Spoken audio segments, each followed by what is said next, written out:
데이터가 진짜 언론입니다. 경기도지사에 도전하시는 분들 인터뷰 시리즈입니다. 첫 번째는요, 전해철 의원 인터뷰 하셨고요. 지금 오늘 나오시는 분, 이분. 그 다음에 양기대 광명시장도 인터뷰 하십니다. 공평하게 해드리고 있습니다. 앞에 전해철 의원 인터뷰 안 들으시는 분들이 왜 이분만 나와 할까봐 미리 말씀드려요. 자, 참 신경 많이 쓰시네.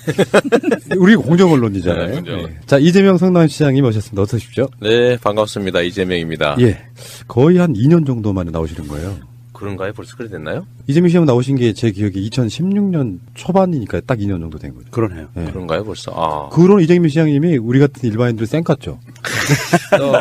왜냐하면 이게 주류 방송에 나가야 되기 때문에 팟캐스트 쌩깠어. 레벨을 업되셔서. 네. 그렇지. 그래서 내가 이해한다고. 억울하네. 우리 좀 민주당의 아주 소중한 그 손가락에 꼽히는 자산이기 때문에. 그런 그 상투적인 말 좋아요. 자산 뭐 이런 거 있잖아요. 그때까지만 해도 이재명 시장님은 그냥 우리 SNS나 팟캐스트 정도에서 알려진 인물 정도였는데 그 사이에 너무 크셔가지고요. 한번 모시기가 정말 힘들어요. 이게 전국구 인물이 돼버리면 어느 순간에 터치가 안 돼요. 내가 막 섭외하려고 텔레그램을 하면 손이 벌벌 떨려. 내가 무시당할까봐. 참 뭐라 말할 수가 없네. 박정철 아버지 이제 오딩인데. 내 삼아 참아 할 말이 없대. 네, 그러니까요. 네.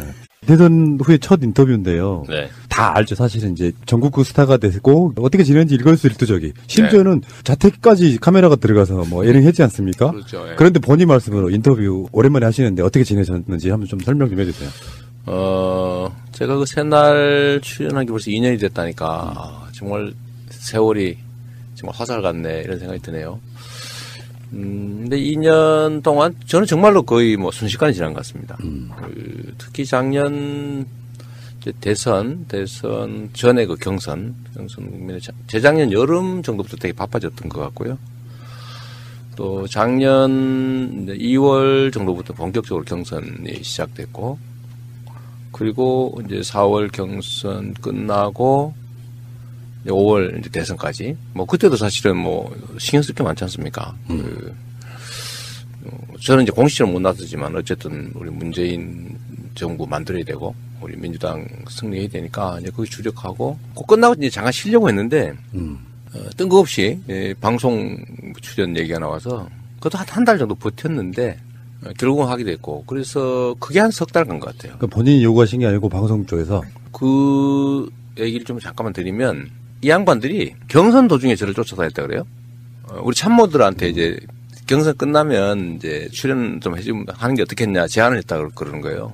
근데 그래도 명색이 선수인데 너 지고 난 다음에 이거 하자. 이게 말이 좀 그렇잖아요. 그러니까 참모들은 저한테는 얘기 못하고 자기들끼리 검토를 했던가 봐요.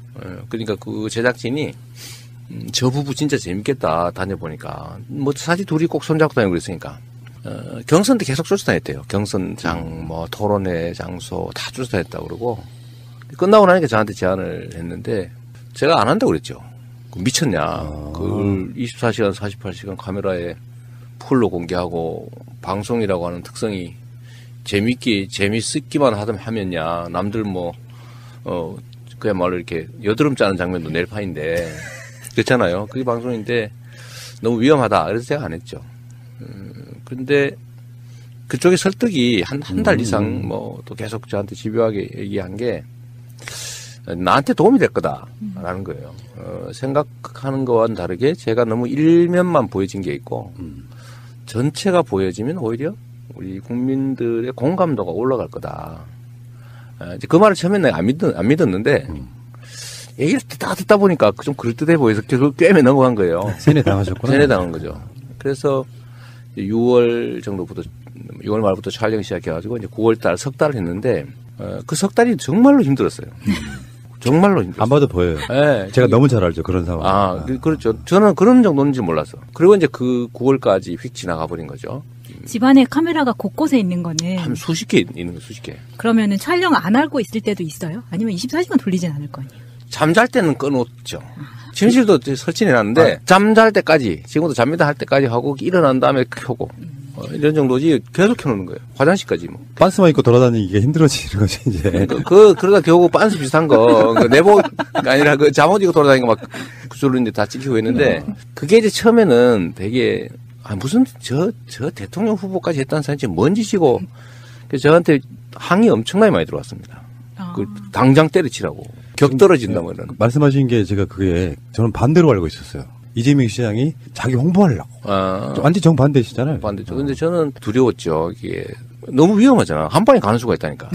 근데 그 사람들 얘기는 자기들이 전문가인데 두세 달 이상 쫓아다녀본 결과에 의하면 전부가 노출되면 오히려 본인한테 유리할 거다. 그게 끊임없이 하는 거예요. 근데 그 사실 방송하고 나니까 처음에는 욕 엄청 먹었거든요. 한남. 대한민국 대표적 한남. 가부장. 마초 꼰대. 막 그런 거 하다가 한 중반 정도 넘어가고 나니까 내면을 조금씩 이해하기 시작했던가 봐요. 저게 말은 저렇게 하는데 뭐 이러면서 조금 공감하게 됐던 것 같고 결국은 뭐 최종적으로는 잃는 것보다 얻는 게 좀 더 많았던 것 같습니다. 그렇게 보내고 그러고 나니까 9월 10월 되잖아요. 그 다음에 뭐 다시 이제 경기도 지방선거, 예를 들면 제가 시장선거를 다시 나간다 해도 이제 선거 준비해야 될 시기가 또 다가오는 거니까 6개월, 7개월밖에 안 남으니까 근데 그것만 정신도 쏟아야 되고요. 근데 그렇게 해서 결국 2년이 휙 지나가 버렸어요. 거의 뭐 2년 동안 선거만 하는 것 같아요. 방송으로는 안 낼 수도 있는데 그냥 진짜 궁금한 질문 하나. 난 낼 거라고 보고 얘기할 거야. 안 넘어가시네. 혹시 법무부 장관 제의 받으신 적 있어요? 그게 없어요. 네, 그런 건 없었어요. 그거는 왜 없냐면 제가 경선 끝나고 문재인 대통령님 만났잖아요. 그때 후보 되시고 난 다음에 성남에 그때 오셔가지고 저녁 먹고 한 서너 시간 같이 얘기했죠. 그때 대통령께서 저한테 물어봤어요. 앞으로 뭐 할 거냐. 그때 말씀드린 게 임명직 공직은 안 한다. 내 성격이 안 맞다. 안 맞고 뭐 그거 가지고 저게 하자가 많으니까 안 했지 이런 얘기도 있긴 한데 뭐 전혀 틀린 말도 아니고 거기서 뭐 예를 들면 너 전에 딱지 몇 장 띄었지 뭐 전에 범칙금 낸 거 있지 뭐 너 욕했지 뭐 그냥 뭐 그잖아. 거기다가 뭐 너 전과했지 너 음주운전을 했어 뭐 이런 거 온갖 시끌렁한 거 막 그 뒤지고 하는 게 그거 말로 하냐. 그리고 저는 지휘받는 직위보다는 제가 예를 들면 제가 총 책임을 질 수 있는 제가 완전하게 책임질 수 있는 영역의 일들을 난 좋아한다. 그래서 의원보다는 제가 단체장 이런 걸 하는 거잖아요. 그래서 그 말씀 드렸고 임명직은 안 하니까 혹시라도 뭐 아니시겠지만 부담 가질 필요는 전혀 없습니다. 내가 그렇게 말씀드렸어요. 왜냐면 부담이 있을 수 있잖아. 네. 그래서 제가 깔끔하게 제가 미리 말씀드렸고 결국 저는 어딘가에 제 역할을 제 뜻대로 펼칠 수 있는 곳으로 가게 될 거다. 뭐 그래서 그게 예를 들면 어디가 될지는 저도 모릅니다. 뭐 이렇게 말씀드려서 정리했어요. 그래서 아예 예를 들면 거기 인사 쪽 청와대나 이쪽은 저에 대한 생각이 전혀 없었어. 그냥 신문에 뭐 나오고 이러는데 제가 뭐 굳이 아니라고 또 뭐 가서 뭐 나올 볼 일은 없는 거고. 근데 아예 전혀 대상이 아니었습니다. 예, 알겠습니다. 좀 쉬었다가 잠시 후에 오겠습니다. 지금까지 민주당 경선 중에 이렇게 깨끗하게 끝난 경우는 없어요. 네. 왜 그러냐면 중간에 막 사퇴하고 뒤끝 부리고 이런 식으로. 뭐 그렇죠. 네. 근데 경선 자체는 굉장히 아름답게 끝난 건데 그 뒤끝이랄까 이런 것들이 남아 있는 분들이 아직도 있어요. 그렇죠. 네. 근데 문재인 대통령이 취임하고 잘하고 있지 않습니까? 이 상황에서 문득 이재명 시장의 SNS나 뭐 각종 인터뷰 같은 데 보면은 표현이 적절할지는 모르겠어요. 나도 몸파가 됐다. 뭐 이런 식의 표현, 그런 뉘앙스로 말씀하신 적이 여러 번 있는 걸로 기억하거든요. 그 말씀하신 것처럼 대한민국 소위 이 민주개혁 진영의 경선이라고 하는 게 대개는 막 그야말로 전쟁이었고 끝나고 나면 다 원수졌고 뭐 심지어 거의 다 뭐 분당 탈당 하고 그랬죠. 근데 이번에는 처음으로 이제 다 승복하고 또 최선을 다해 서로 돕고 뭐 그렇게 돼서 되게 만족도를 하지만 그 안에 또 뭐 사람이라고 하는 게 완벽하지 않으니까 또 부족한 점이 있죠. 저도 사실 지금 뭐 되돌아보면 후회되는 점들이 많이 있습니다. 그 바둑 두시는지 모르겠는데 좀 둡니다. 이 바둑을 전투를 하다 보면 거의 메모리 돼가지고요 떡수를 드는 경우가 있어. 방어를 못해. 공격만 하다가. 공격만 하다가 전체 국면을 이렇게 좀 되돌아서 이렇게 멀리서 좀 반상을 바라봐야 되는데 점점 거기 이제 몰입되면 이제 시야가 좁아지죠. 그러면 자기 입장에 매몰되게 돼요. 상대 입장을 점점 고려하지 않게 되는 거죠. 제가 그런 실수를 좀 한 측면이 있죠. 근데 시장님만 그러신 게 아니고 안희정 도지사도 술 먹고 막 SNS 날리고 그러시지 않았어요? 그러니까 그게 뭐 누가 표현으로는 뭐 대선 뽕이라고 하기도 하고 또 선거는 그런 측면들이 있는 거죠. 다 걸고 하는 거니까. 근데 그걸 또 그렇게 치열하게 안 하면 보는 사람 재미가 없어요. 제가 말씀드리지만 사실은 문재인 대통령님 측에서는 저한테 당대표 이런 거 나가지 말고 경선 나와달라고 부탁하셨다고요. 그러니까 그게 왜 그랬냐면 후보가 하나로 딱 고정돼 있으면 재미가 없잖아요. 대선 전에 한때 이재명 당대표 출마설이 있었지. 그때 제가 뭐 이거 자랑할 건 아니지만 다른 후보들 다 합친보다 지지율이 제가 높았단 말이에요. 최종 결과는 알 수 없지만 그래서 우리 참모진들이나 우리 주변에서는 고민을 많이 했죠, 사실은. 대표로 가느냐 아니면 뭐 그냥 가느냐. 근데 당장 눈앞에 예를 들면 사실 큰 성과를 낼 수 있는 게 있으니까 또 대선도 중요하고요. 근데 그때 저한테 요청이 온 거예요. 그거보다 이게 낫지 않냐. 뭐 그러죠 뭐. 저도 이제 판단이 좀 오락가락 할 테니까 시장을 중도에 그만둬야 될 수도 있고 대표를 맡으면 말이죠. 오히려 그거보다는 제 개인적으로도 유의미한 결과를 낼 수 있다면 뭐 대선 경선에 참여하는 것도 낫겠다. 뭐 이 생각 일치해서 제가 이제 깔끔하게 접었는데 그럼에도 불구하고 막상 경선에 들어가니까 저는 제가 이길 거라는 생각을 한 건 아닌데 어느 순간에 혹시 이길지도 모르겠다.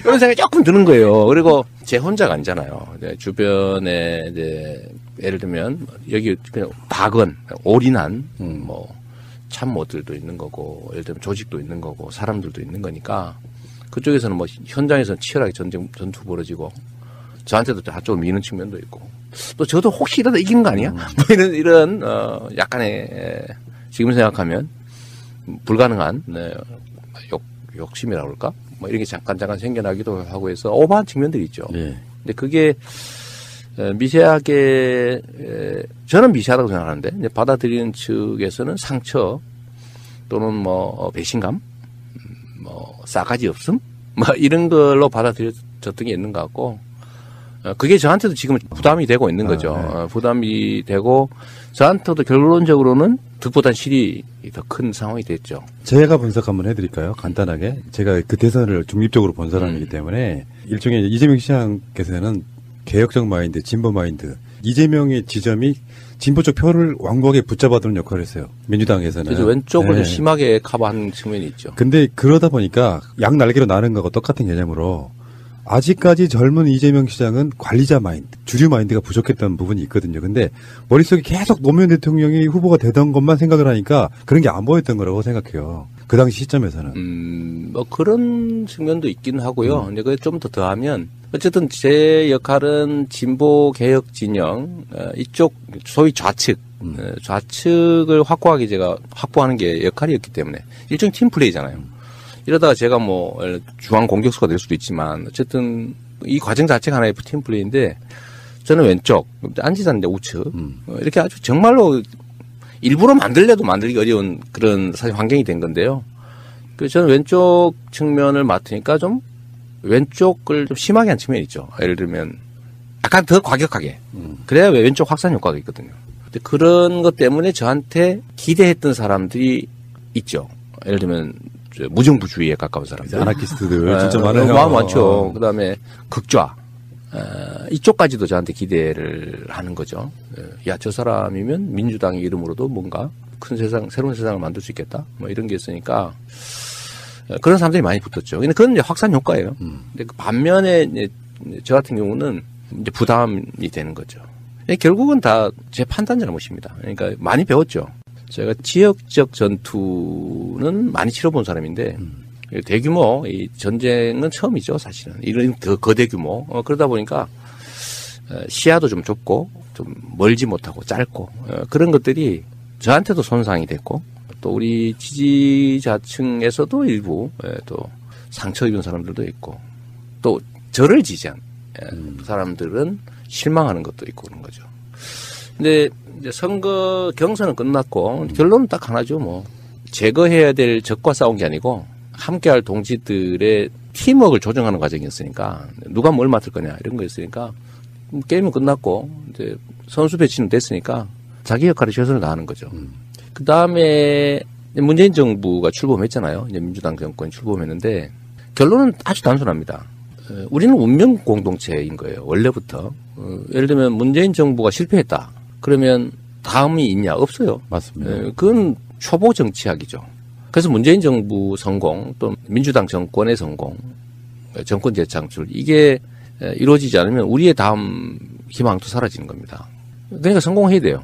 그런 측면에서 제가 문하고 비문 자꾸 구분하길래 나도 그렇게 굳이 얘기하면 문파일 수밖에 없다. 아하. 왜냐하면 민주당이 낸 대표 선수예요.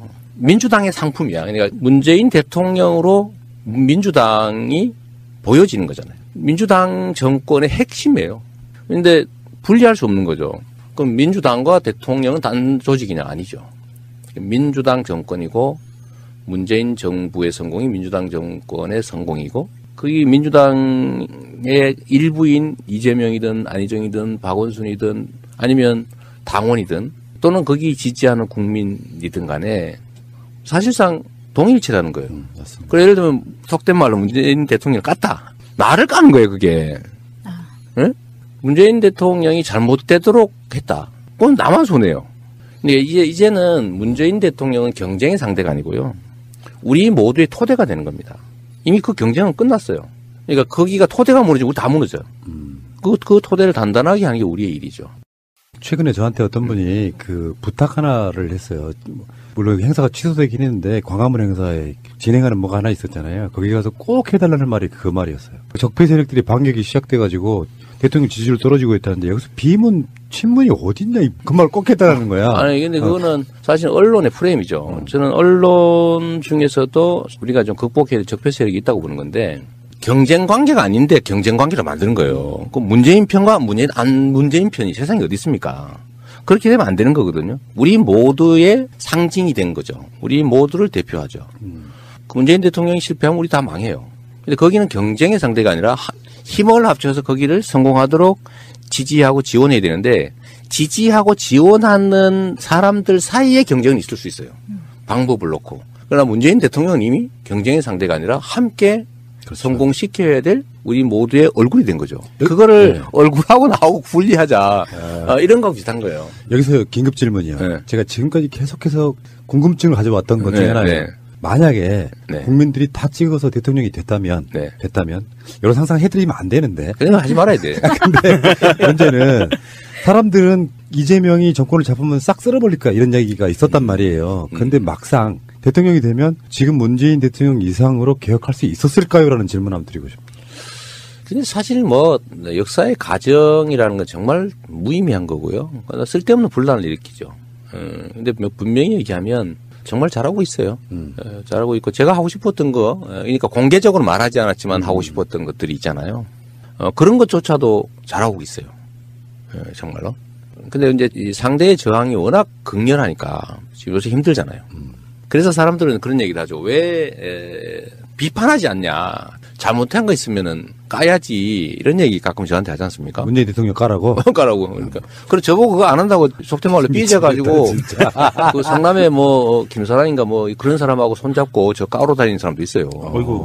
우리 그 지지자 중에. 아이고. 열성적인 지지자 중에. 그게 지지자야? 지지자라기보다는 이제 저를 통해서 자기 의사를 관찰해 보려다 안 되니까 화가 난 거죠. 그래서 제가 좀 전에 댓글도 하나 쓰고 왔는데, 뭐 돌아서 저 까고 있는 사람이 있어요. 만기 칠남. 그래서, 아니, 망치는 아니지. 그거는 민심을 살피는 거지.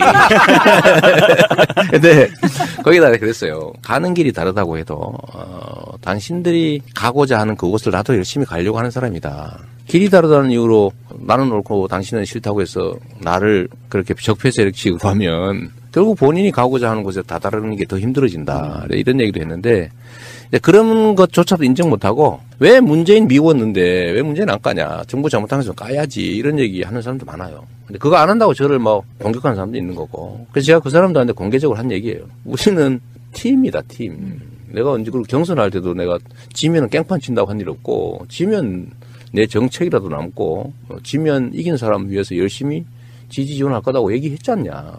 그럼 거짓말 한 거냐 그게. 그럼 내가 이기면 상대에 도움받고 내가 지면 안 도와주고 그게 사기꾼이지 그게. 경쟁에 참여하는 구성원이 아니지 않냐. 이런 얘기도 내가 했는데요. 자관의 결론은 제가 예를 들면 망나니 아무데나 칼 휘두르는 칼춤 추는 사람 그런 사람이 아니잖아요. 저도 제가 가고자 하는 길이 있어요. 근데 우리의 팀원인 문재인 대통령께서 하고 있는 일이 예를 들면 나쁜 의도를 가지고 속된 말로 막 뭘 해먹고 부정부패 저지르고 뭐 어떻게 막 자기 그 막 챙겨가지고 그러려는 나쁜 의도를 가지고 나쁜 짓을 하면요 까야지 하지 말려도 할 건데 그렇지 않잖아요 객관적으로 힘겹게 싸우고 있잖아요. 아니, 좋은 의도를 가지고 열심히 노력하고 있기 때문에 나쁜 의도를 가지고 나쁜 짓을 하면 비판하고 까야지. 근데 좋은 의도를 가지고 잘하려고 그러는데 잘 안 되고 있으면 지원하고 격려해서 잘하게 해야 되는 거죠. 그래서 이게 매를 때릴 때도 두 종류가 있는 겁니다. 미워서 때리는 거하고 잘 되라고 때리는 게 있는 거죠. 그래서 그런 잘 되라고 좋은 의도를 가지고 할 때 격려하고 나쁜 의도를 갖고 할 때 혼을 내는 거잖아요. 이 정치도 다를 바가 없죠. 무조건 까라 이런 바보들 제가 보면 바보라기보다는 악의적인데. 근데 그런 분들은 이재명 시장이 혹시나 그 자리에 올라가도 똑같이 깔 거예요. 반대가 몸에 배어 있는 분들. 글쎄 그럴 수도 있는데 그러니까 저보고 네가 했으면 더 잘하지 않았을까 이런 생각 얘기하는 사람들이 있는데 제가 그러지 말라고 그래요. 그거는 알 수 없는 일이고 지금 현재로 보면 맞는 말이 아닌 것 같더라고. 상상했던 것들 또는 그 이상을 하고 있어요. 그러니까 민주당 주류인 문재인 대통령이 저렇게 힘든데 이재명 시장이 올라갔으면 두 가지 방법밖에 없었을 거라고 생각해요. 하나는 진짜 더 큰 협치를 해야 되는 상황. 아니면 아예 법 무시하고 그냥 상당히 독재적인.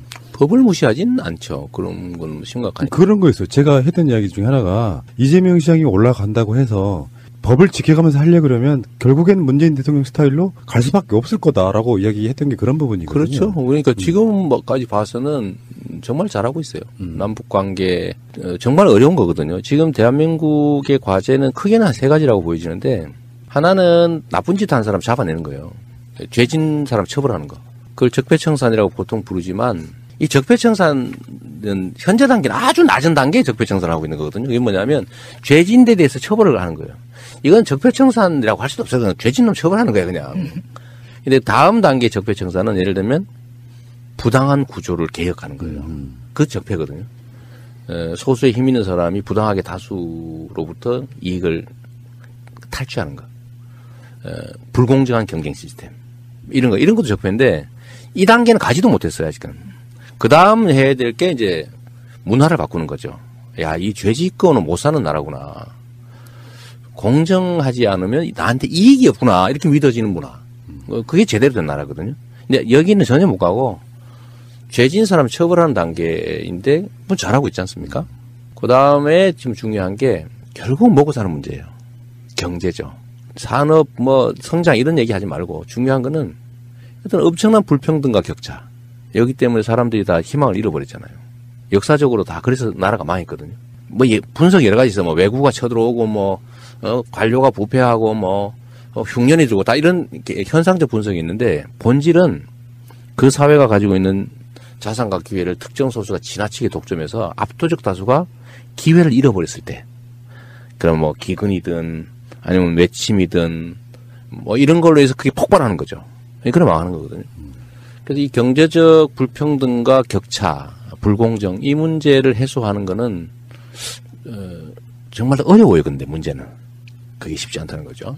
그건 혁명적 에너지가 필요해요. 이 적폐청산은 혁명적 에너지 같은 게 필요 없어. 그냥 의도 갖고 열심히 하면 돼 그냥. 그 다음에 우리나라에만 고유한 심각한 문제 이제 북한 문제죠.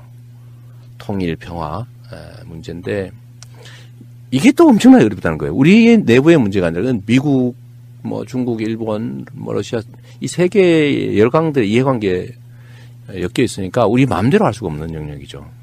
근데 제가 정말 높이 평가하는 거는 미국과의 관계에서 조금씩 남북 관계를 개선할 틈새를 만들어내고 있다는 거예요. 그렇죠. 현재 정부가. 운전자. 그거 웬만해서 못합니다. 제가 이런 것도 물어봤어요. 미국이 어느 정도 지배력을 갖고 있나. 미국은 우리나라를 그냥 자기네 지배 속국 정도로 생각하는 거 아니냐. 전 세계 어디에 자기 군대 파견해놓고 그 나라의 군사 작전권을 가지고 있습니까? 사실은 엄정한 의미의 독립국가까지 못 되고 있는 상태잖아요. 근데 그런 상태에서 예를 들면 그들이 원하는 것과 다른 결과를 만들어내기 위해서 움직인다? 쉽지 않아요.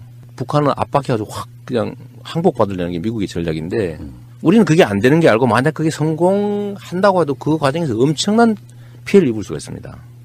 참새도 죽을 땐 잭한다는데 그러지 않아요. 아니, 이것 하나의 체제입니다. 맞습니다. 수천만 명을 인구를 가지고 있는 엄청난 권력 집단인데 그냥 조용히 눌려 죽을 것 같아요.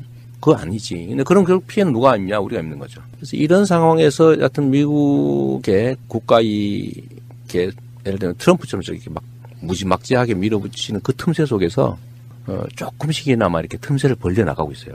이 틈새를 우리가 만들어내는 만큼 남북 관계 개선의 여지가 있고 그만큼 사실은 우리는 이제 화해 협력 또 통일까지 못 가더라도 공존의 가능성이 커지는 거예요. 근데 그 측면에서 보면 잘하고 있는 거지. 그래서 뭐 저는 지금 상태로 지금까지 앞으로 보기에도 잘할 것 같아요. 예. 잘하게 해야지. 그리고 제가 봤을 때는 이런 부분이 있어요. 문재인, 이재명 이 두 사람은 스타일이 다를 뿐이지 개념은 똑같아요. 표현 방식이 다른 거야. 맞습니다. 예. 그러니까 결이 같다고 느끼는 거라고 생각이 들고요. 자, 이렇게 계속 문재인 대통령에 대한 공감만 표시하시면 또 재미없으니까 잠시 후에 다른 거 여쭤볼게요. 최근에 그 일어나는 이야기들 몇 가지만 여쭤볼게요.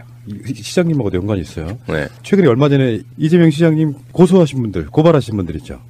그 중에 이제 최교일이라고 이분에 대해서 나를 고소한. 네. 네네. 그 성남 FC 관련해가지고 그것도 우리 그 소요 방송 젊은이들 방송에서 한번 실드를 한번 해드렸는데. 그렇군요. 그러니까 그 최교일 의원이 지금 현재 여검사 성추행 무마 의혹 바로 그 당사자잖아요. 의혹이 아니라 무마했더만. 네, 그러니까 언론이 왜 이렇게 말하는 거야? 무마 확실. 본인 오리발 이렇게 얘기해야지. 보면은 그런 검사 집단의 그런 식의 어떤 성적인 폭력이 아직도 지금 굉장히 잔존한 모양이더라고요. 분위기 들어보니까. 저는 예를 들면 저도 법조인이잖아요. 그리고 저는 연수원 동기들 선후배들이 뭐 여전히 검찰에도 많이 있고 한데 제가 그 사람들을 이렇게 개인적으로 보면 상상이 안 돼요. 전혀 그럴 사람들이 아니야. 그리고 그런 사람은 없었고. 근데 이 최교일이나 여기서 뭐 얘기되던 안택은 뭐 이런 사람들 얘기를 들어보면 상가집에 가가지고 문상 가서 속된 말로 주물럭 했다는 거 아닙니까? 그것도 유부녀를요. 유부녀를 그것도 임신 중이었대요. 그랬대. 그리고 초임도 아니고 한 7, 8년 된 중견 검사였던가 봐요. 그걸 세상에 상가집에서 막 만지고 막 껴안고 그랬다는 거 아닙니까? 그것도 앞에 법무부 장관이 옆에 있는데. 보고 있었대요. 그러니까요. 에이씨. 그래서 저 어제 해당 서검사 와서 인터뷰하면서 막 울고 이러는 거 보니까 그거 얼마나 한이 됐겠어요. 그래도 명색이 검사인데 그런 사람 잡는 직업이잖아요. 그런데 자기가 당했어. 그런데 그거에 대해서 아무 문제의식을 느끼지 않는 거예요. 그리고 그 안모 그 검사가 인권국장이었다면서요. 기침이 나와요.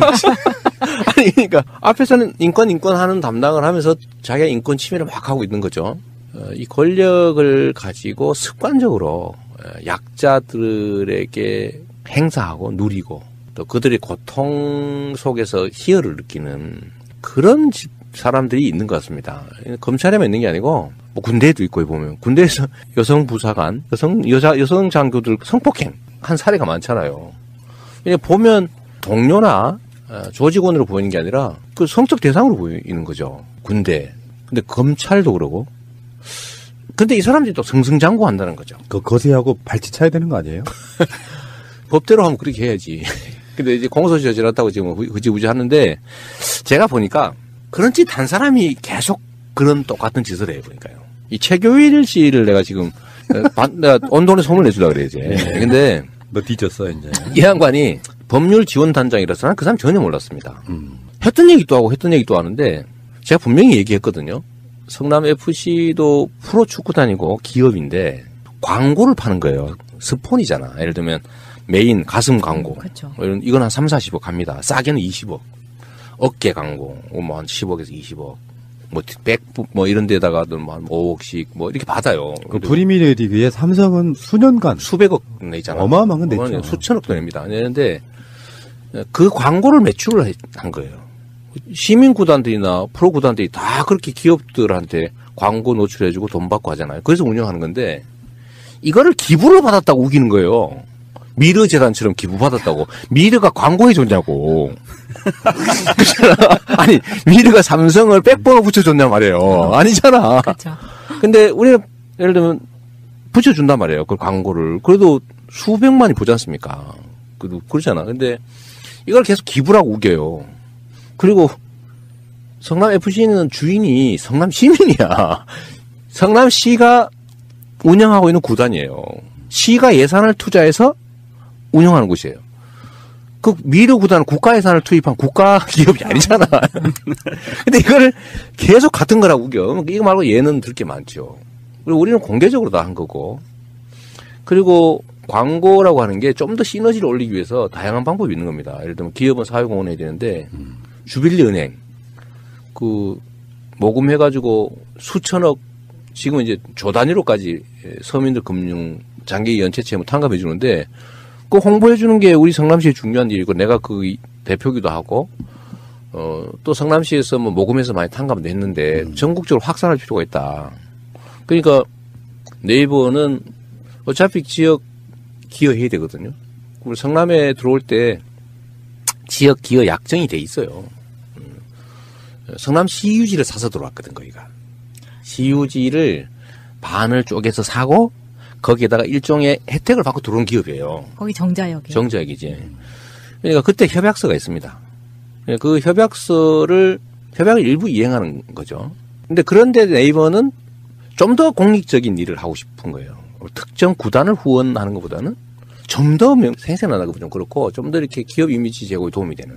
근데 주빌리은행 좋잖아요. 수백만의 서민 장기 연체 채무자를 도와준다. 그리고 우리는 주빌리은행을 광고하는 거나 뭐 네이버를 광고하는 관계 없는데 서로 협약해서 주빌리를 해주면 더 좋잖아요. 그래서 3자가 합의한 거예요, 그거를. 이렇게 하자. 그러면 40억을 내는데 39억은 FC가 갖고 1억은 주빌리가 하는데 그렇다고 우리가 1억 받고 메인 광고를 해줄 수는 없잖아. 1억을 받고. 그러니까 이건 금액대로, 메인으로 받은 거죠. 20억을 받은 거지. 그걸 또 3자 합의했다고 우리가 다 언론에 다 공개를 해서 이렇게 합의했습니다. 멋있다고. 우리가 그때 언론, 체육회 이런 데서, 이야, 정말 엄청난 새로운 모델이다. 그러고 막 칭찬하고 그랬다고. 그때는 새누리당이 가만히 있었어. 그때 만약에 문제가 있었으면 박근혜가 날 가만뒀겠냐고요. 그렇죠. 이게 그 억지 쓰는 거지. 또 네. 있어. 그 사람들이 한 얘기 중에요. 자금 세탁 의혹이 있다 이런 얘기 있어요. 자금 세탁을 기자회견에서 공개적으로 합니까? 네, 여기서 이렇게 40억을 주고 그중에 39억을 우리가 받아가지고 이렇게 광고는 하고 이렇게 합니다. 이렇게 해서 자금 세탁하는 그 자금 세탁 개념에 해당이 안 되잖아. 그게 세탁은 몰래 하는 거지. 숨기는 거잖아요. 같은 이슈인데 이명박은 그런 거 잘하잖아요. 그리고 몰래 하죠, 몰래. 우리는 그건 또 하나 있어요. 건축 허가를 내준 대가로 해준 거 아니냐 이런 얘기해요. 이건 내가 아직 공개적으로 얘기 안 한 얘기인데 네이버가 절반의 땅을 사서 입주를 하고 난 3,000평 남아있는 시유지가 또 있습니다. 근데 그 시유지가 못 쓰고 있는 거예요. 그래서 우리가 그 기업을 유치하자. 기왕이면 공공청사 질 것도 없고. 근데 기업 유치를 했는데 그 땅값을 우리가 엄청나게 비싸게 올려놨어요. 팔라고. 거의 평당 3,000만 원 가까이. 옛날에는 되게 싸게 팔았지. 근데 이번에는 우리가 좀 비싸게 하고 했는데 기업들이 워낙 비싸고 그러니까 잘 안 들어와요. 그래서 우리가 네이버에 너희들 돈도 많고 한데 다른 데 있는 기업들 관련 기업들 다 모아서 여기다 더 확장해라. 설득을 한 거죠 우리가. 기업 유치를 한 거야. 그래서 거기가 사준 거야 쉽게 말하면. 우리는 왜냐하면 그때 당시에 이걸 매각해서 빚도 갚아야 됐고 기업도 유치해야 되고 빈 땅을 놔두느니 그럼 일자리도 생기고 하다못해 세금도 더 늘어나니까 기업을 유치해야 되잖아요. 그러니까 거기를 기업을 유치하는 조건으로 매각을 했기 때문에 그 건물 짓는다고 건축허가 신청 들어오면 안 해줍니까? 해줘야 되잖아. 그거는 그 대지인데 업무 상업 용지로 매각을 했으니까 당연히 업무 상업 시설 건축허가 신청이 들어오면 해줘야 되고 안 해주면 손해배상 해줘야 돼요. 그러니까 법률적으로 보면 광고를 안 해줘도 허가는 무조건 해줘야 돼. 이게 어떻게 광고를 해주는 조건으로 허가를 해줬다는 말을 할 수가 있습니까? 근데 이거를 문제는 무식한 국회의원이 했으면 이해해. 무식한 국회의원이 했으면. 그런데 홍준표 변호사잖아. 경남FC 구단주였잖아. 아, 그러네, 진짜. 그러네. 아니 본인도 경남FC 후원 거기는 광고도 아니고 후원 그러니까 공짜로 받는 후원 5억 받았다 3억 받았다 이게 맨날 언론에다 사진 찍어서 광고하고 그랬거든요. 근데 우리는 그런 거 한 일 없어. 광고 매출을 한 거예요. 최교일 법률지원단장 변호사 검사 출신이잖아. 다 알고 있는 거예요. 이게 자기들이 하는 얘기가 말도 안 되는 소리라는 거 알면서 국민한테 거짓말을 해가지고 이재명이를 공경에 처하게 해보자 라고 한 건데 제가 그래서 이 사람들한테 하는 얘기입니다. 국민을 그렇게 거짓말에 속아 넘어가는 바보 멍충이로 생각하지 마라. 너네 그러다 망했다. 그러다 탄핵당했다. 그렇지. 그러다 지금 당이 없어지게 생겼는데 지금 니네들 계속 이 짓 하면 진짜 완벽하게 없어진다. 그래서 제가 그걸 보여주려고 그러죠. 국민은 촛불 이전의 국민이 아니고 촛불을 들고 스마트폰으로 무장해서 박근혜 정권을 무너뜨린 위대한 집단 지성체다. 홍준표가 그렇게 해도 먹히지가 않는 게 안 먹혀요. 3, 40년 전하고 그러니까 환경이 완전히 달라졌잖아요. 말씀하신 대로 스마트폰이나 인터넷을 마음대로 쓸 수 있기 보면 다 때문에 아는데. 그냥 찾으면 나오는데 계속 예전과 같은 방법으로 그렇게 왜곡시키고 공격을 하는 거죠. 이 손바닥으로 하늘을 가리고 있는 거죠. 퇴임 후의 일인데라고 하면서 이재명 1,800억 시민배당 추진 논란. 왜 하냐고요? 이거는 우리 시민들한테 보여줘야 되는 거죠. 저는 여전히 지금도 성남시장이고 올해 사업 기획을 다 해야 되는 사람이고요. 지금 현재 생긴 수익을 어떻게 처리할지에 대한 기본 방침도 정해야 됩니다. 다음에 한 사람 마음대로 해라 그러면 안 되는 거죠. 이거는 5,500억은 사실 제가 시장이 안 됐으면 그냥 민간인하고 정치꾼들 몇씩 나눠 먹었을 거예요.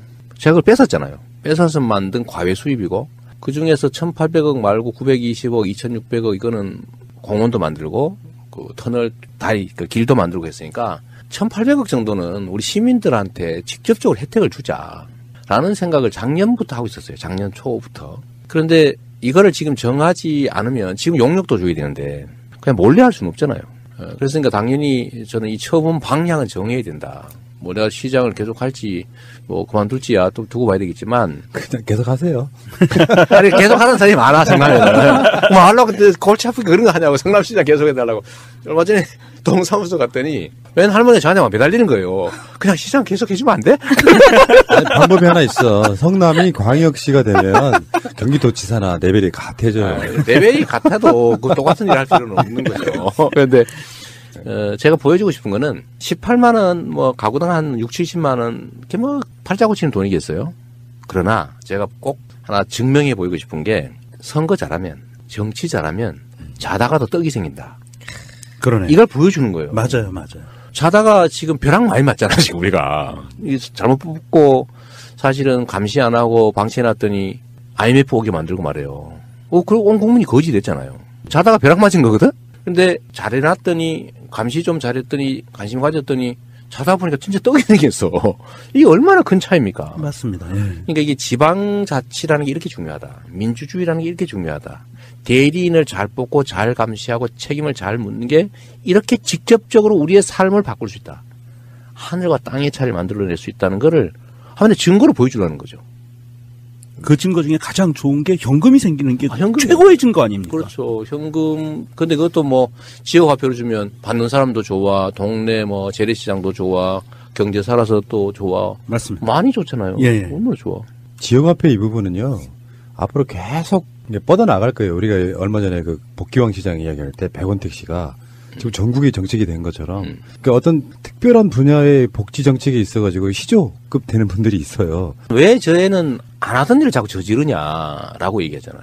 자, 정치와 행정을 구분을 하라면 딱 이렇게 말할 수 있습니다. 있는 길을 잘 가는 건 행정이고요. 없는 길을 만드는 게 정치입니다. 그리고 해야 될 일을 하는 게 정치고 할 수 있는 걸 하는 게 행정입니다. 저는 성남시장이라고 하는 행정을 하지만 그 과정에서 필요한 새로운 길이 있으면 저는 만들어내잖아요. 청년배당, 기본소득 앞으로 해야지. 근데 제도로는 없죠. 예를 들면 불로소득을 걷어서 우리 공동체가 나누어서 가져야 된다. 이거 추미애 대표가 한 지대 이론하고 비슷한 겁니다. 왜 공짜로 생기는 수익을 특정인이 또는 특정 그룹이 독점합니까? 우리 모두의 것이잖아요. 근데 이것도 제도로는 없어요. 우리는 언제나 그래 돼 있어. 이 특정 계층 중에 누가 가질까를 결정하는 게 정치라고 생각해. 예를 들어 어디 개발을 하면 누가 먹을 거냐. 그걸 왜 누가 먹습니까? 우리 모두가 가져야지. 그게 제가 생각하는 새로운 길이죠. 그래서 우리 모두가 가지는 권한의 기초에서 생긴 특별한 이익, 불로소득, 누군가 노력하지도 않고 저절로 생긴 거, 이건 다 환수해가지고 우리 모두가 공평하게 나눠갖고 각자는 자기가 노력한 만큼의 결과를 가져라. 그게 공평한 세상 아니에요. 근데 우리 지금 대한민국에 소위 부를 쌓은 사람들 중에 자기가 노력해서 노력한 결과로 그만큼 쌓은 사람이 얼마나 있습니까? 다 부동산 투기, 특혜, 노동착취 이런 걸로 남의 거 뺏은 거잖아요. 우리 모두의 것을 뺐거나 다른 사람의 것을 뺐거나 약자의 것을 뺏어서 다 부를 만들었지. 지가 노력해서 지 노력이 있을 것만으로 그렇게 만든 사람이 얼마나 됩니까? 그러니까 이거를 과거에 없었다고 해서 없앨 게 아니고 해야 되는 길이니까 불평등과 격차를 해소하는 일은 정말로 중요한 우리 인류의 과제입니다. 시대의 과제도 아니고 이 인류의 과제를 성남만이 아니고 지금 다보스 포럼이나 예를 들면 국제기구들도 관심 갖잖아요. 이제는 드디어 불평등에서 진짜 심각한 인류의 과제다.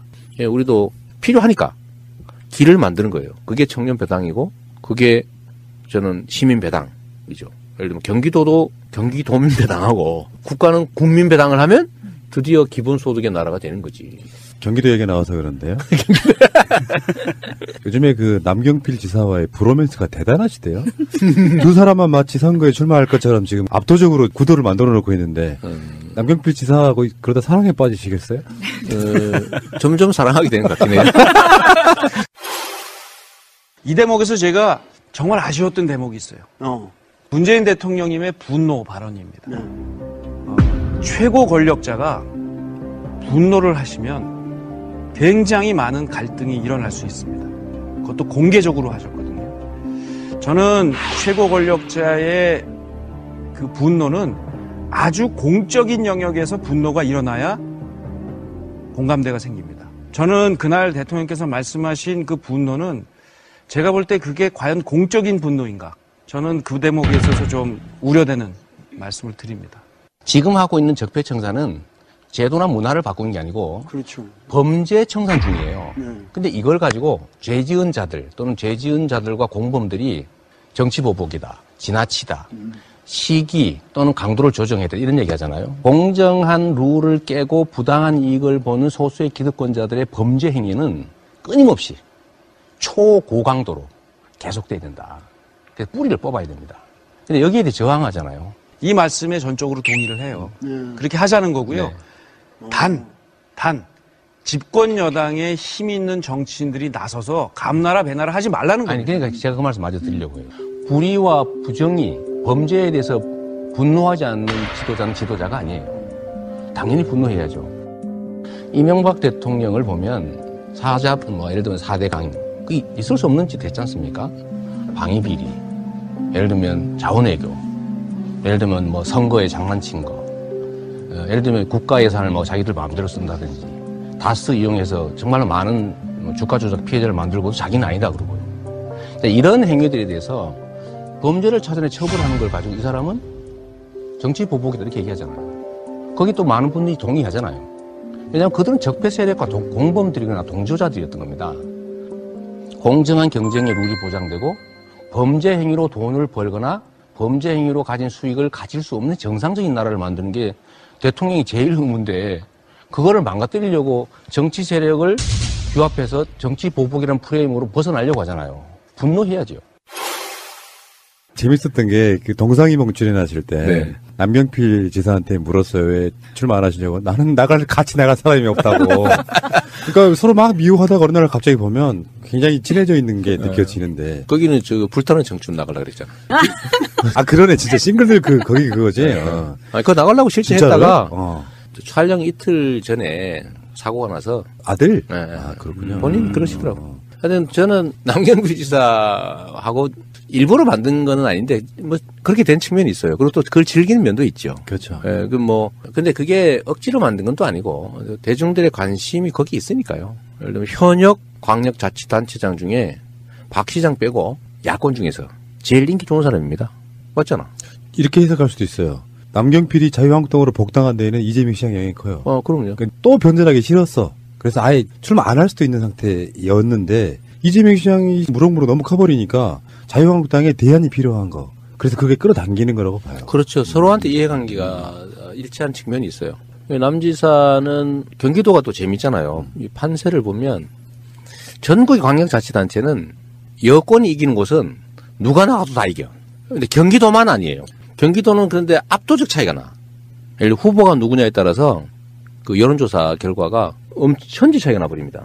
양자구도일 때는 완전히 뒤집히고요. 사자구도일 때는 예를 들면 뭐 심상정 1등 하기도 하고 막 그래요. 그게 뭐냐면 남지사가 세다는 얘기입니다. 아, 지금 샤이가 많이 있다는 뜻인가요, 또? 샤이도 샤이인데, 남지사의 시정 지지율, 도정 지지율이요, 60% 여전히 60% 가까이 됩니다. 앞뒤 왔다 갔다 하죠. 야당 중에서 이만한 지지율을 확보한 데가 없어요. 그러니까 여기는 누가 그런 얘기 하죠. 이거 제 자랑 같아 좀 말하기 좀 그런데, 이재명이가 경기도 나온다 그래서 저기는 망했다. 아니면 무조건 이기는 건데. 남경필. 네. 아.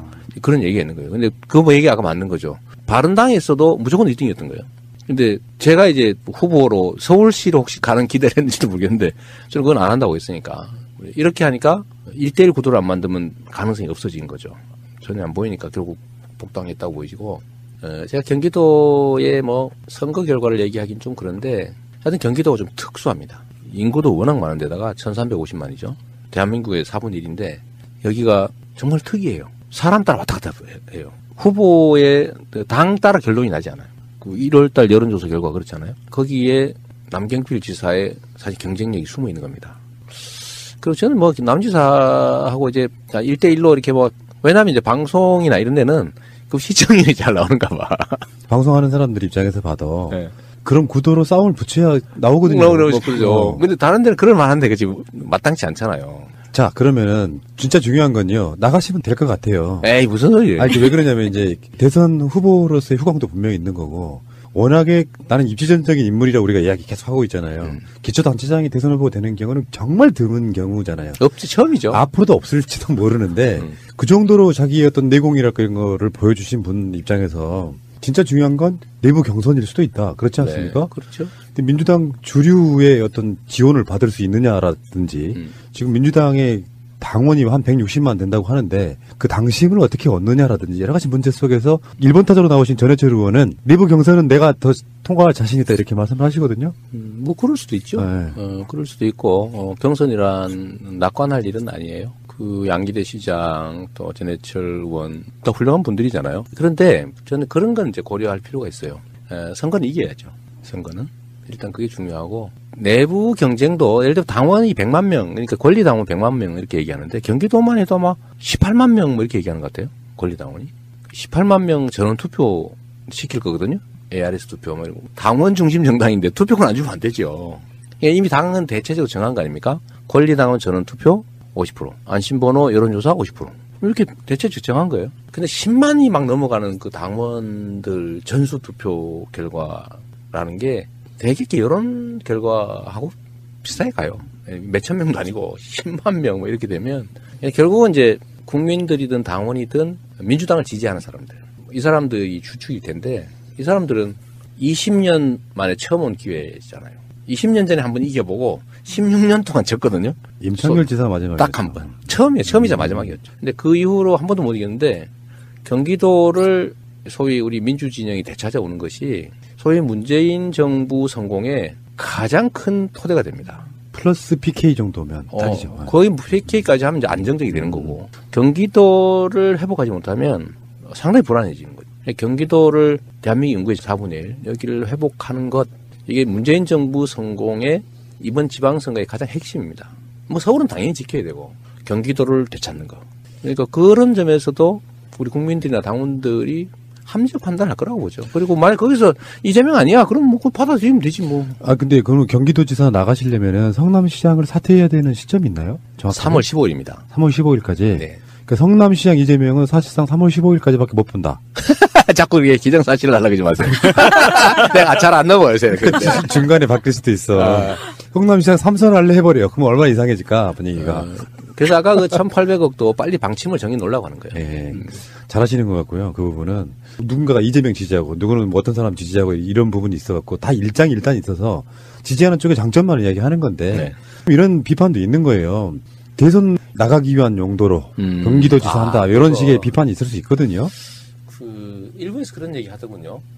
일부에서 그런 얘기 하던데 저는 공직을 다른 내 공직을 얻기 위한 수단으로 생각해 본 일이 한 번도 없어요. 제가 성남시장을 하면서 요거 잘해가지고 딴 거 해야지 이런 생각을 해본 일이 한 번도 없고요. 특히 대선에 이 생각을 했다면 돌아야지. 시장하면서 그런 생각을 했다면 그렇잖아요. 서울의 구청장과 똑같은 그러니까. 겁니다. 기초단체장은. 근데 만약에 그런 생각을 하고 있다면 정말 이게 비정상일 테고요. 근데 내가 성남시장을 제가 열심히 하니까 우리 국민들이 저 딴 거 한번 시켜볼까?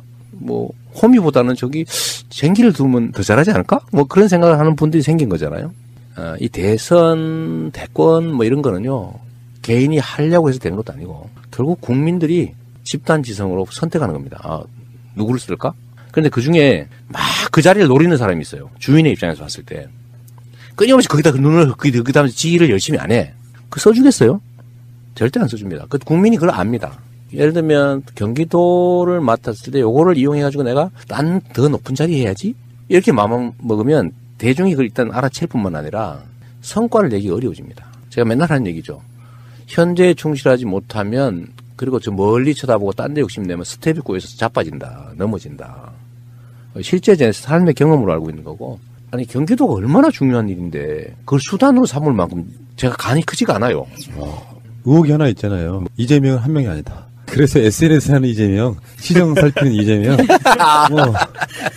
그만큼 능력이 출중하신 건 누구나 다 아는 거고. 문제는 진짜 중요한 건 대선 이후에 큰 선거가 하나 돌아왔는데 그것이 파열음이 돼가지고 당이 분열되는 요소로만 안 쓰인다면 출마하시는 분들이 경선을 깨끗하게 해서 선거를 일시 단결해서 치르면 분명히 경기도건 PK건 TK건 좋은 결과가 있을 거다 이렇게 보는 거거든요. 제가 말씀드리고 싶은 게요.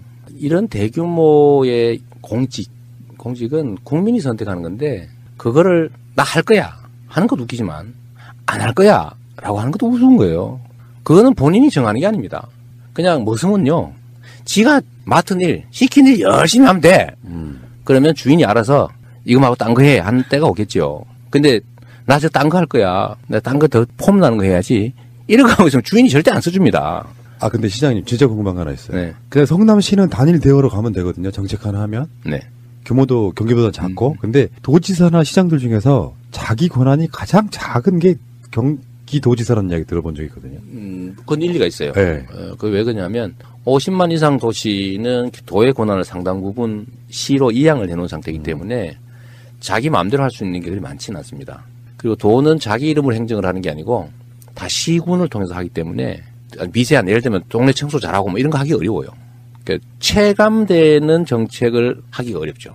시장은 막 동네 청소 깨끗하면 야, 왜 이렇게 깨끗해졌지? 그러고 하다못해 뭐 동네 축제 행사라도 하면은 야, 뭐가 재밌네 뭐 이런 것도 있는데 도지사는 자기가 하는 일이 아니니까 어렵죠. 시군 간 이해관계를 조정하는 일, 또 예를 들면 도 전체에 일률적으로 필요한 일, 도를 상징하는 일, 이런 것들을 해내야 되거든요. 그중에 중요한 게 저는 기본에 충실해야 된다는 거예요. 우리 이 방송 듣는 분도 어떻게 생각할지 모르겠는데 국가의 역할은 기본적으로 생명과 안전을 지켜주는 거고요. 두 번째는 국민을 잘 살게 하는 건데 국가는 삽질을 하지 않습니다. 쉽게 말하면 노동을 하지 않아요. 국민을 잘 살게 하기 위해서 직접적 행위를 할 수가 없습니다. 결국 그 국가 구성원들이 또는 국가가 가진 자원들이 효율을 발휘할 수 있도록 조건을 만들어주는 게 국가가 하는 일이거든요. 그걸 잘하면 잘 사는 나라 되는 거예요. 근데 국가가 농사를 지어서 나눠줄 수는 없거든. 그건 결국 뭐냐면 공정한 경쟁의 룰을 만들어주는 거예요.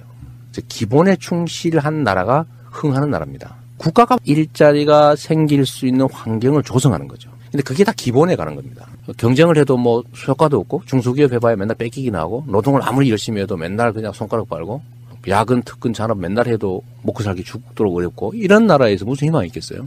그러니까 그런 기본을 튼실하게 갖추는 거.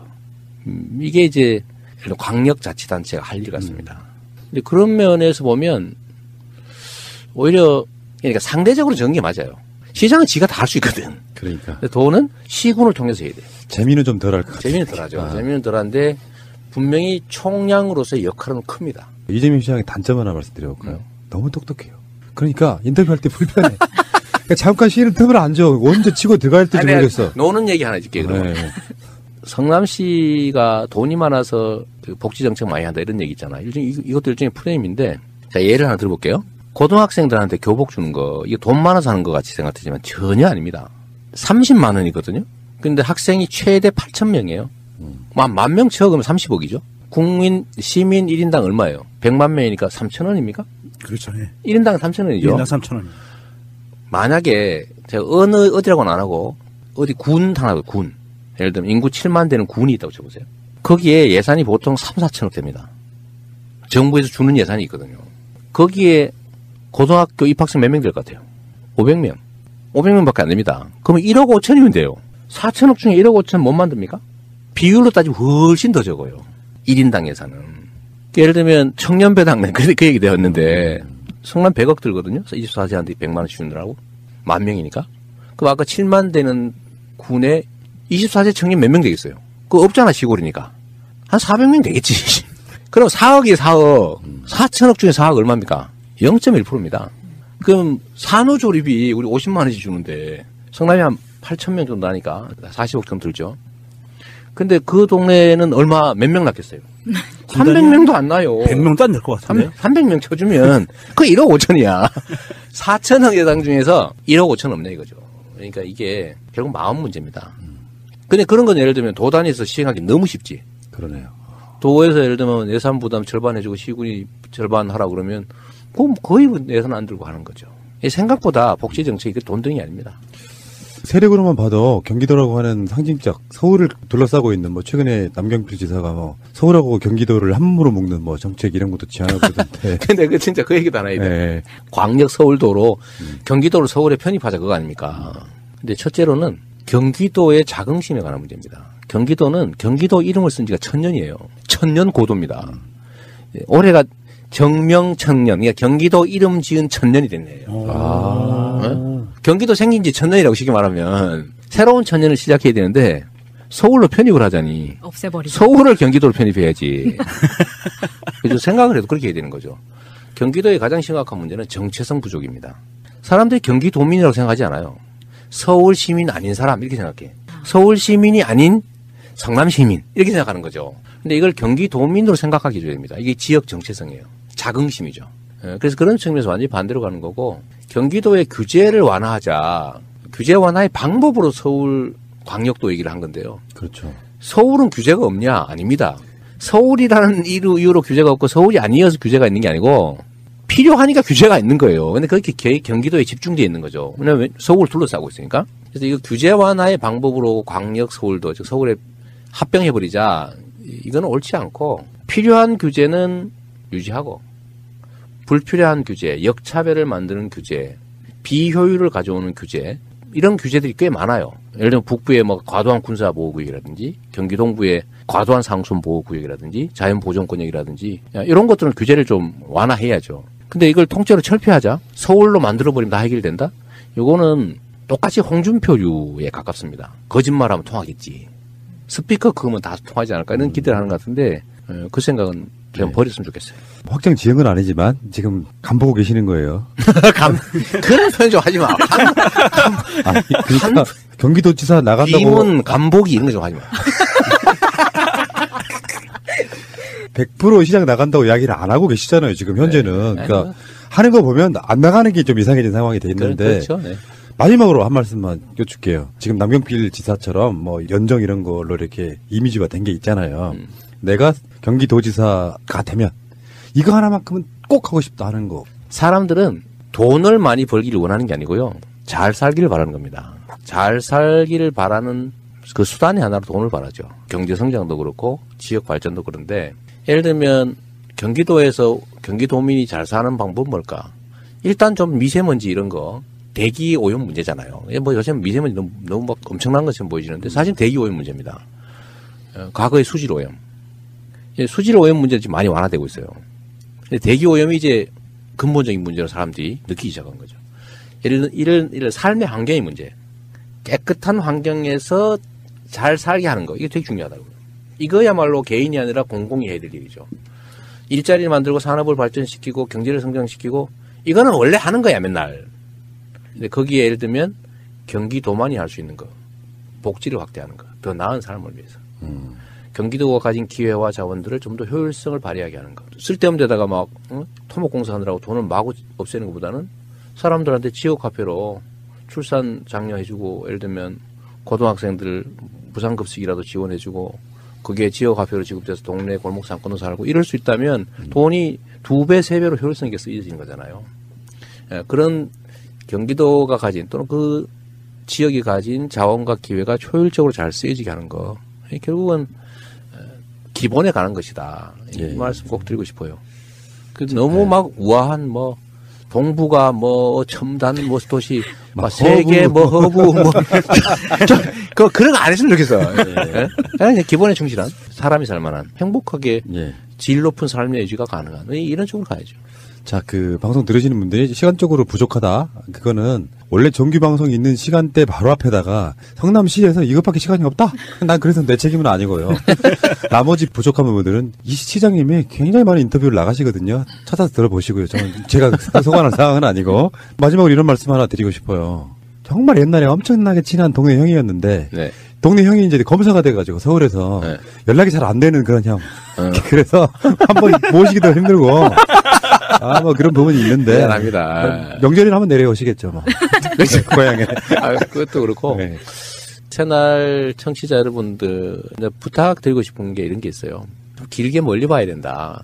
물론 저도 이제 잠깐 매몰돼가지고 좀 지나친 오버로 내부에 좀 손상을 준 게 있는 것 같아요. 되게 후회스럽기도 하고 그런데 그러나 또 우리가 미래를 향해 가야 되니까 작은 차이들 이런 것들을 조금 좀 이겨내고 좀 더 길게 멀리 크게 보고 모두의 목표를 향해서 같이 힘을 좀 합치면 좋겠다 그런 생각이 많이 듭니다.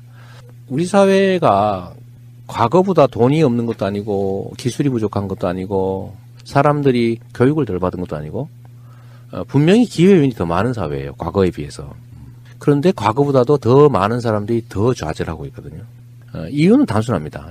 우리가 가진 역량과 기회들을 특정 소수가 과도하게 많이 가지고 있고 경쟁의 룰이 매우 불공정하고 또 거기서 생긴 엄청난 격차들이 사람들로 하여금 아예 희망을 잃게 하잖아요.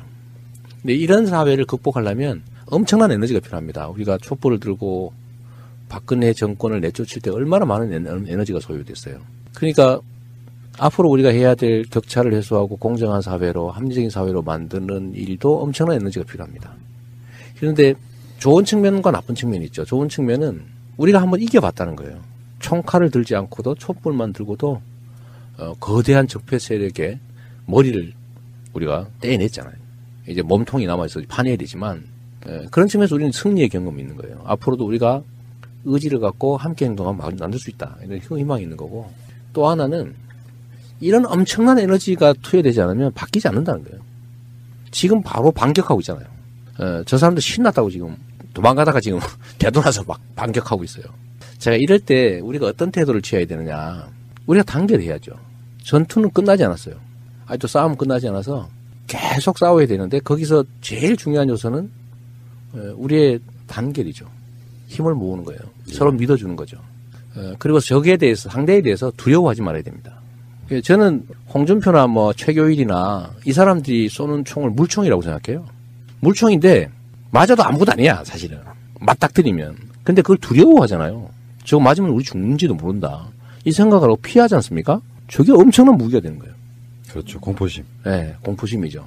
그래서 이 상대의 저항이라고 하는 게 실제로는 별거 아니다. 왜냐하면 그게 진리에도 어긋나고 상식에도 어긋나고 정의에도 어긋나는 잘못된 거니까.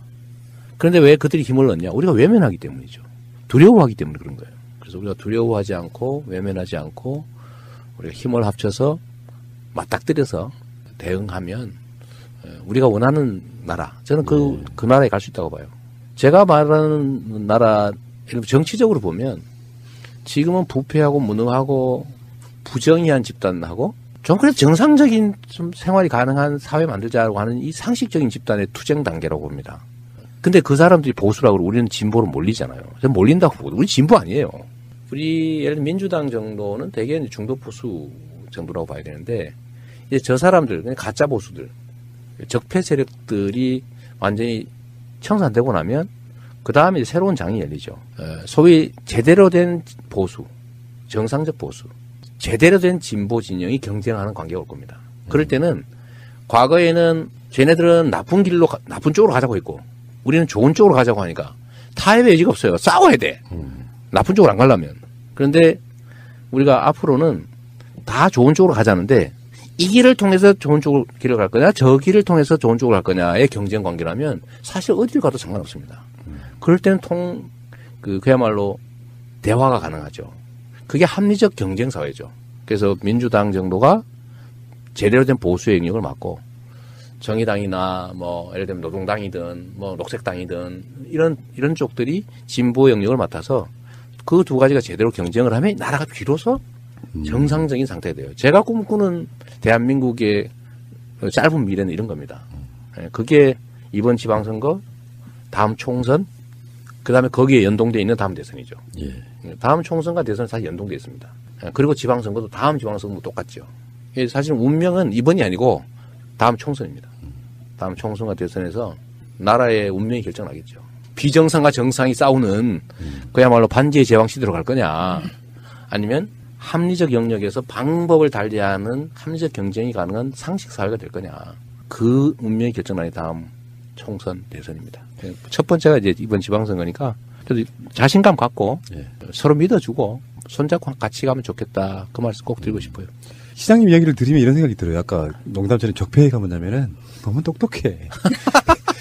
어느 정도 머리에 그냥 개념만 갖추고 적당하게 이렇게 해야 되는데 너무 똑똑해요. 이게 이재명 시장이 버려야 될 가장 최고의 적폐입니다. 아니, 그 대한민국 이 똑똑한 유권자들의 위임을 받아서 시정, 도정, 국정을 펼쳐나가려면 똑똑하지 않으면 안 돼요. 하긴 뭐. 똑똑한 머리 딴 나쁜 데 쓰는 것보다 나. 그렇습니다. 그렇죠. 예, 정리할게요. 추운 겨울, 눈 내리는 날, 좀 시간이 좀 부족하긴 해요. 보통 인터뷰 같으면 한 2-3시간 할 텐데, 딱 이 시간밖에 없다고 잡아주면 내가 뭐 방법이 없는 상태 아니겠습니까? 네. 어쨌건 시장님과의 오랜만에 만남, 정말 즐거웠고요. 네. 가끔씩 명절에 내려오세요. 그렇게요? 그럼 명절에 좀 놀러 와.